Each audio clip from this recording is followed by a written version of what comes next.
The views or opinions expressed on Ann Arbor Inclusive do not necessarily reflect the views or opinions of the City of Ann Arbor and the Commission on Disability Issues. For more information about the Ann Arbor Commission on Disability Issues, please visit a2gov.org/disability resources. PEAC, or Programs to Educate All Cyclists, is a nonprofit organization based in Ypsilanti, Michigan, with a mission to empower individuals with disabilities through cycling, active transportation, and self-advocacy education.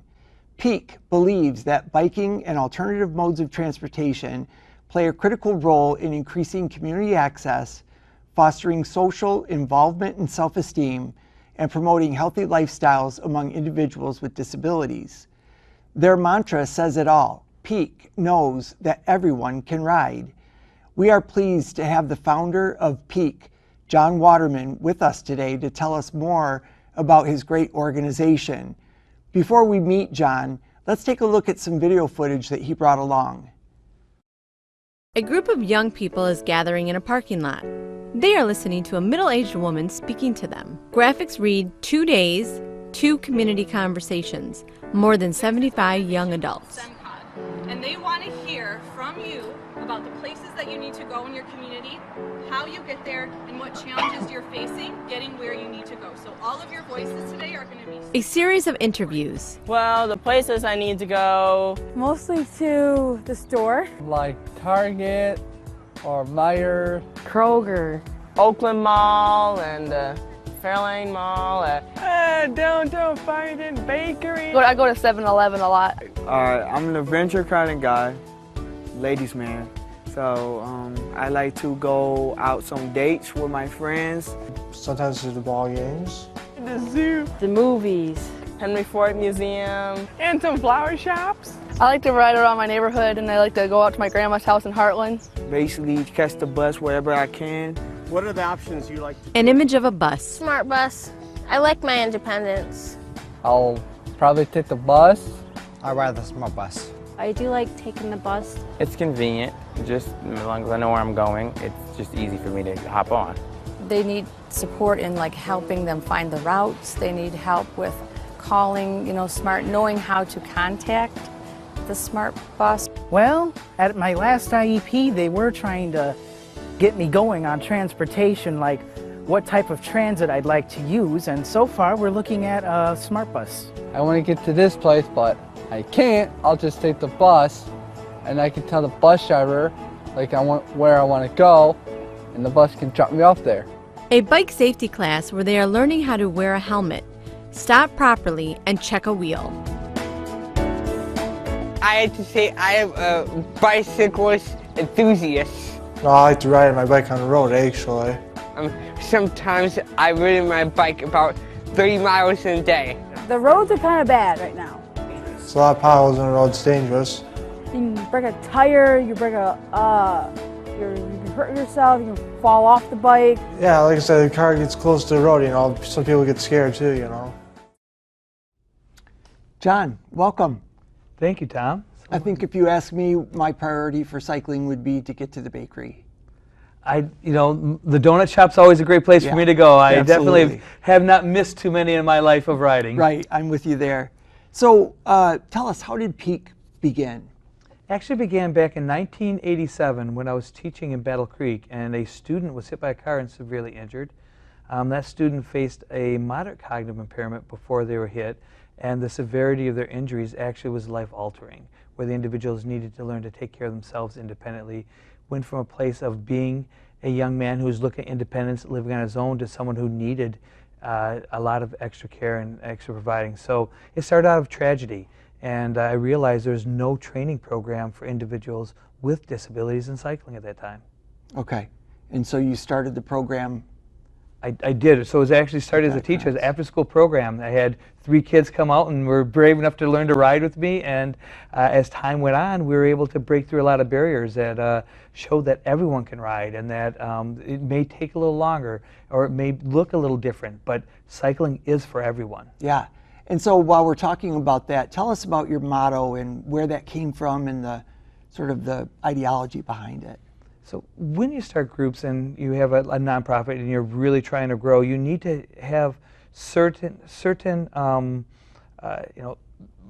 markers. And ours was everyone could ride, and we believed everyone can ride. And if we can't get someone to ride, we fail. And so we really hold that dear and embrace that we believe that if everyone works with us and has an opportunity, they can have the opportunity to enjoy cycling. Yeah. Can you think of a specific case where it was extra challenging to live up to that motto that everyone can ride? I look for those cases. I just can't wait to find the next big challenge for myself. And what I thought was challenging 5 or 10 years ago is old hat now, and we've had many individuals similar to that. But one of the more recent ones was a young man who lost his leg due to cancer, and they put his foot on backwards to be the knee. And he's having difficulty with his prosthetic and trying to figure out how do we get that bike to be adaptive to be working with him. And it took us only about 3 weeks. And it really, I like to say it was my ingenuity and my ability to make the change, but it was his determination to ride and to regain that freedom of the bike. And I think he was 9, 10 years old at the time, and just watching him ride and getting that leg to move enough was great. And then as time went on, we were able to actually adjust the bike, and now he's riding a very standard bike with his adaptation. Wow, that is very cool. So when you're speaking about challenges, what's the greatest transportation challenge or barrier in our region? Right now, it has to be our fragmented transit system. If we live in Ann Arbor, which is a great community to live in, we can, do a lot of neat things in Ann Arbor. But if we want to go see a ball game at Tiger Stadium or go watch the Detroit Lions, there's really no way to get there with the way our system has been fragmented. Right. The ride will take us almost to Canton, and SMART will get us almost to Canton, and then we're stopped there. So connecting us regionally is so important. The idea that a driver's license allows us to cross the county line should not be the sole reason we can cross there. It's almost like a passport at some stages, that without that driver's license, you're stuck on one side of that county barrier or the other. Right. And unlike your motto, not everyone can drive. Correct. And we don't want everyone to drive. I mean, there are some, things there that we've made some choices that driving, is a right, and there's some challenges there, but the driving should be secondary to our access to the community, and everyone should have an access to our community and our full community. Agreed. So tell me about active transportation. I've heard you say that before. What is active transportation? Biking, buses, and walking. It's getting from a place without the need of a personal vehicle. And I drive tons of miles. We are not an anti-car group by any means. Yeah. You'll see the vehicles we have moving around from place to place. But the car and being able to travel without the car gives you more independence. It's actually less expensive. The cost of our insurances. And it actually is more environmentally friendly. Yeah. And better for your health. I mean, if we can travel and add a mile here or a mile there and travel independently without jumping into our cars, our society is better. We're more connected. We feel more of a part of our community, and we are more independent. Oh, that makes sense. Bikes can go places that cars can't. And at more access. Oh, definitely, and at a slower pace. I mean, going 12 to 14 miles an hour through downtown Saline or Ann Arbor or Dexter, you experience that community. You stop at that donut shop. You stop at the bakery. You go to Zingerman's. You ride around your community. Yeah, yeah. So what is the biggest advancement in cycling for people with disabilities as of today? So when the hand bike came out, the hand bike basically helped us say everyone could ride. And prior to that coming out, the hand bike was really clunky. It was a wheelchair with some type of crank on the front of it and a wheel in the front of it. And I saw the original bikes you rode, Tom. They weren't as fun as what we have now. And now hand bikes are racing machines. I mean, they are fast. They are like a go-kart. They're fun to ride. When my son was 10 or 11 years old, he loved riding his two-wheel bike and the mountain bike. But when he could get on the youth racing hand bike, it was like a go-kart, and it was his favorite bike of all the bikes. And Yeah. he had an opportunity to ride on many different bikes in our organization, but the hand bike was just awesome. Yeah, I remember the first time that I used a hand cycle and rode bikes with my daughter for the first time. It was amazing. It was one of the clunky first generations, but I just remember her cycling alongside of me and just giggling her head off. She just thought it was the coolest thing that we were riding bikes together. So, why do you discourage the use of training wheels? And training wheels actually don't teach balance. And so we've, a lot of the things we found out in PEAC, it wasn't because I spent hours researching it and figuring out what would be the best way to do it. Yeah. It was kind of like a problem we faced, and we had to deal with it. So we had a gentlemen who were very large, and training wheels wouldn't support them, and we couldn't hold them up. Yeah. And I'm like, gosh, they're coming to the program, we got to do something. Yeah. And so we took the pedals off and said, walk the bikes, learn how to do that.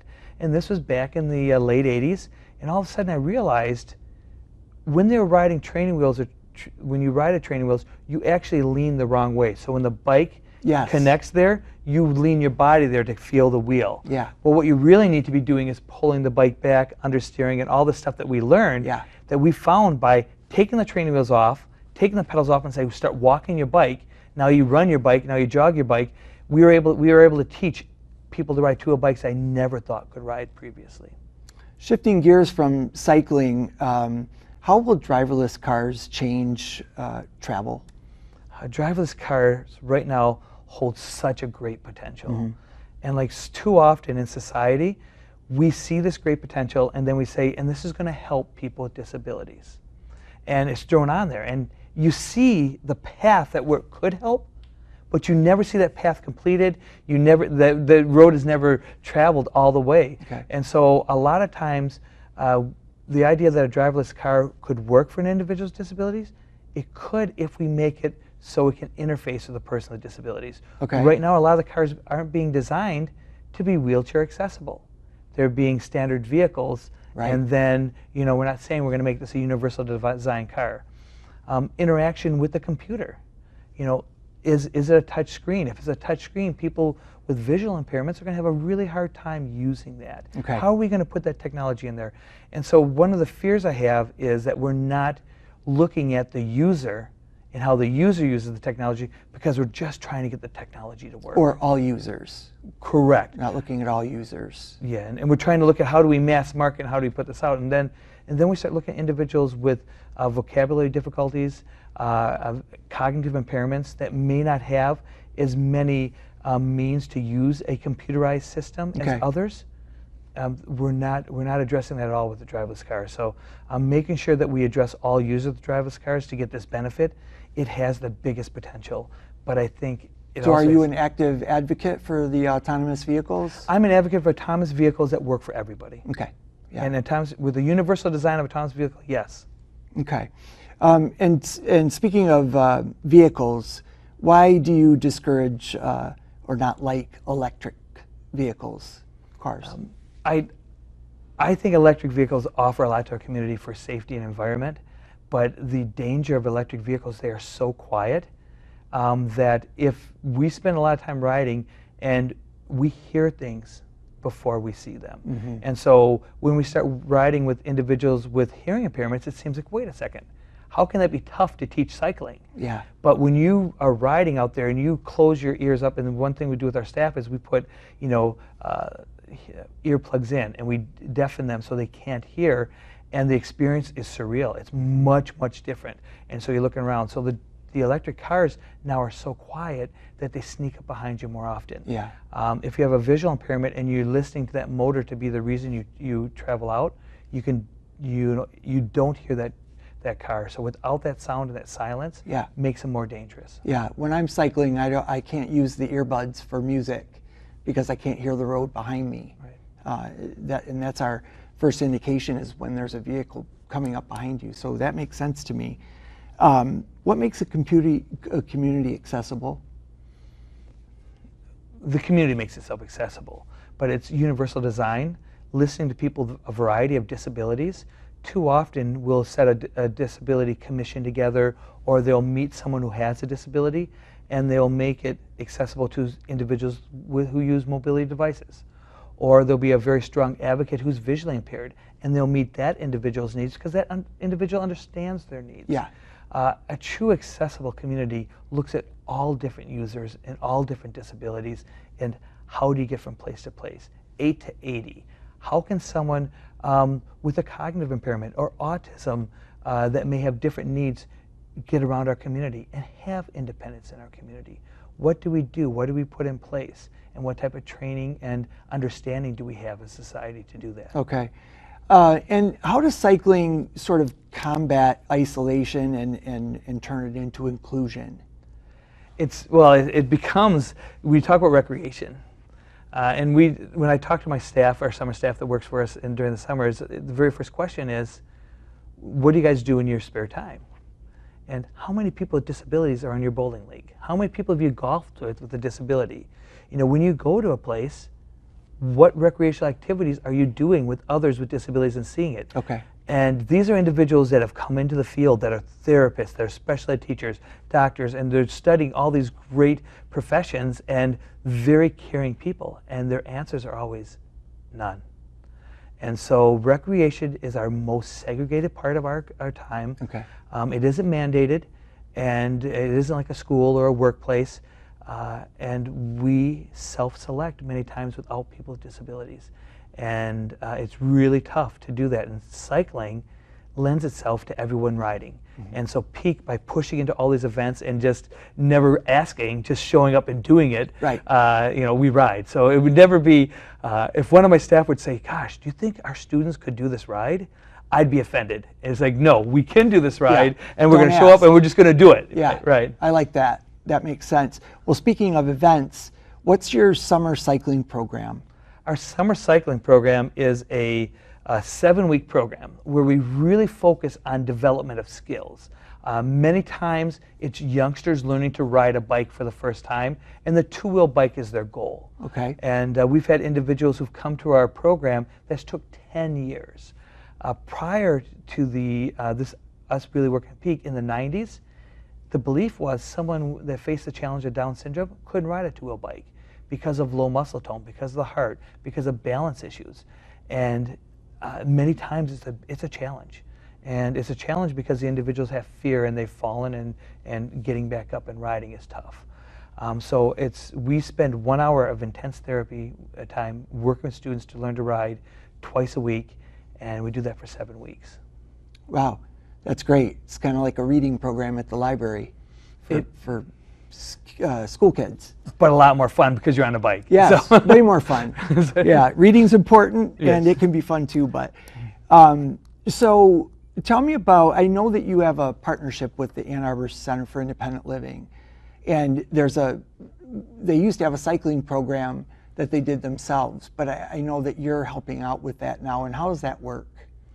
Well, the ACIL is a great organization, and when multiple organizations come together to work together, and I believe UMAIS is also working with us to say, how do we give more recreational experiences? As we talked, as I mentioned earlier, that's a segregated part. Mm-hmm. And a lot of it becomes, if you've been injured or if you face a disability through your whole life, you've been kind of cast aside and said, you can't do that, or that's right. Too dangerous, or that's too difficult. And so the neat thing about the ACIL and UMAIS coming together with us is we want to give people opportunities to ride together. So kayaking, biking, and there's a group of events that we're going to be doing this summer throughout the time. Then there's other special events we do with the group there. I know we're going to be having, I believe in a week or two, it's going to be their gala, which really focuses around when ADA was advanced. 30 years ago, was it? Oh, the summer celebration? Summer celebration. Yeah. And so that's actually going to be occurring where they're going to be honoring John Dingle and all that he's done. And I found some interesting things out about how he really was one of the main authors of the transit section of ADA, and the battle he fought, and the right. negotiation he did, and the trading he had to do to try to get paratransit. And that was one of the huge markers for changing lifestyle, saying if we're going to have transit, there's going to be a transit available for everybody, and if you need to make a paratransit, you're going to pay for that, which was a huge sticking point for the ADA and transit. And he negotiated he was a strong negotiator of that. Yeah, he was. He was a very strong advocate for the disability community, and he made a difference both in our region here, in the state, and in the country. He did, and on the, I believe it's the 26th or 26th? No, it's the 26th. Thank you. Yeah. I'm going to be there, but Yeah. I don't know what Dave's going to know, but Right. I'm going to be there, and we're going to have our bikes. We're going to be riding there, and I've been informed that Representative Debbie Dingle is going to be there, as her late husband is going to be honored. Okay, all right. So I know they're going to have food and entertainment. They're going to be doing other adaptive sports programs and demonstrations.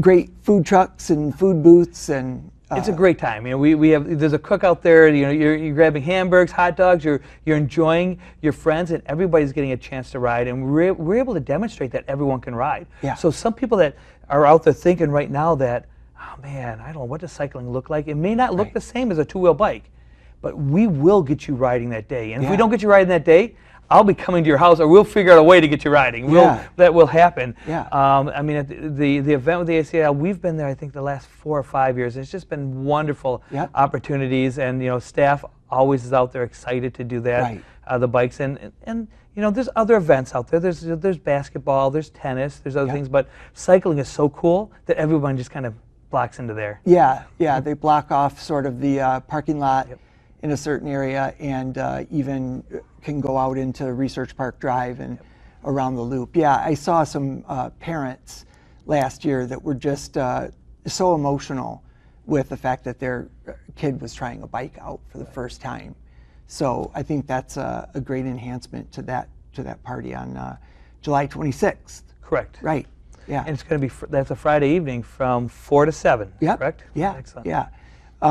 And so before we go, I want to know about the one last question. What's the 2x2 visual impairment cycling? That's a program that's actually started by a gentleman named Nino Puccini, and his wife Marie works on this, and completely blind, and he's pulled this program together where he fixes, he rebuilds the bikes, and then he teaches people how to captain the front of the tandem, and he's the stoker on back. And both Nino and Marie have won the tandem time trial champions for the state of Michigan back in the early 2000s.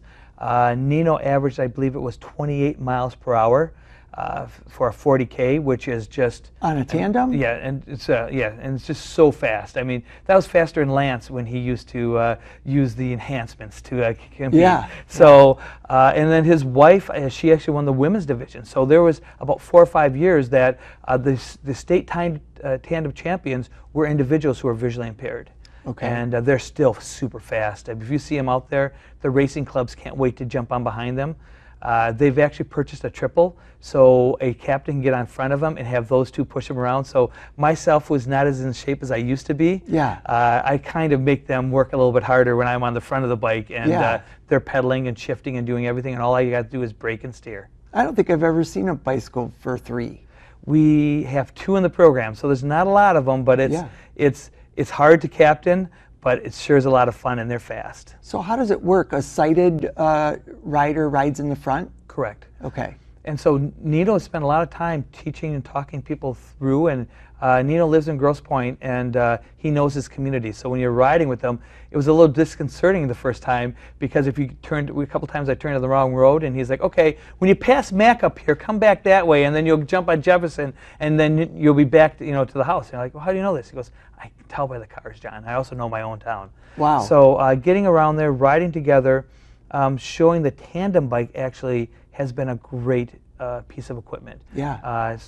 For many different individuals. For individuals with visual impairment, a sighted person can be their pilot or their captain. For an individual who has balance issues, who may not be able to balance on a 2-wheel bike, if they have trunk support and can sit without a seat back, we can usually get them to ride a tandem. If an individual who doesn't always, who may be more quick to make a decision or make hasty decisions that may not take into account of all their community, that may be considered rash by others, could ride on back of the tandem, and the parent can help them make the decisions and be safer riding in the community. That's awesome. That's awesome. I know personally, cycling changed my sort of inclusive fitness program. Besides the exercise that I do, independent exercise, when I get on my hand cycle, there's nothing like it. Being able to kind of just cycle, whether I'm by myself or with multiple people, it just gives you a freedom that I think, you know, when I was first injured, I didn't think I would ever enjoy again. And I think you know, cycling is so important for folks, not only for physical health, but also for mental health. You know, just those endorphins. What do you think? You talk about psychotherapy. Yeah. I mean, I subscribe to that all the time. If I'm having a tough time and going through a dark period, yeah, you know, or challenged or really concerned about things, that half-hour bike ride, the 20-minute bike ride, going out there, all of a sudden, the world's more bearable, and I can get and handle some situations that I thought it was becoming too great. Yeah. The other piece of that is it really is that sense of being removed a little bit and being on your own and being independent. So not just at the end of all of the great chemical reactions that occur to us that make us happier, but that self-respect, the self-assurance of, I can do this, and I can get myself back, and I can go to where I want to go. And that's a wonderful thing for access, for independence, and the ability to travel. Building confidence. Yep. Yeah. I think you know, this has been a great program. I'm glad that you were able to come in and highlight the video and highlight your programs, and I think you're doing just a great service to individuals with disabilities and to our community. So I really applaud you for that. And I thank you for the applauding, but the real individuals making the difference are our young advocates and our students up there just fighting to say, I want this to be my community. I want to travel out there. I'm independent. This is my road, and you know, by making our communities more accessible, I now can work and live independently. And they're the real heroes. I can just sit back there and be the frame to their great picture. Are you ever looking for volunteers? We are always looking for volunteers. Haven't been great at managing and recruiting at this stage because we're so caught into our mission many times and really focused on the students.